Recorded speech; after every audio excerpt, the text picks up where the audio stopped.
नाज़रीन सकरन खां ख़बर शामिल क्यों पिया कासिम ख़ास खेली जी रिपोर्ट मूजिब सकरन जे गर्ल्स हाई स्कूल नंबर 1 में उस्तादन ऐं शागिर्दनि पारां सिंध जी सकाफ़त खे उजागर करण लाइ सकाफ़ती प्रोग्राम मुनक़िद कयो वियो।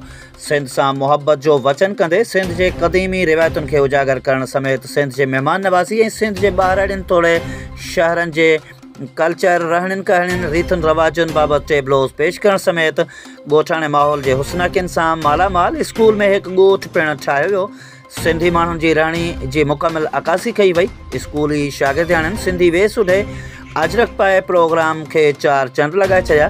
हुन मौक़े ते स्कूल जी प्रिंसिपल मैडम मुसरत चौहान ऐं ॿियनि प्रोग्राम खे ख़िताब कंदे चयो त सिंध जी सकाफ़त 5000 साल पुराणी आहे, जंहिंजी अहमियत खे उजागर करण लाइ नौजवान नसुल खे सिंध जे रीतुनि रस्मुनि बाबति आगाही ॾियण लाइ पंहिंजे स्कूल में सकाफ़ती प्रोग्राम कयो आहे, जीअं त पंहिंजी सकाफ़त खे नसुल दर नसुल मुंतक़िल करे सघिजे।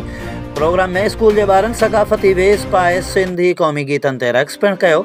स्कूल अंदरि बहिराड़ी वारे माहौल वारे ख़ूबसूरत अकासी खे ख़ूब सारायो वियो। उन मौक़े ते सिंधी खाधा पिणु तयारु कया विया, जॾहिं त प्रोग्राम में टीचर शागिर्दियाणनि समेत अदबी समाजी ऐं सहाफ़ती हल्कनि जा अॻुवान मौजूदु हुया।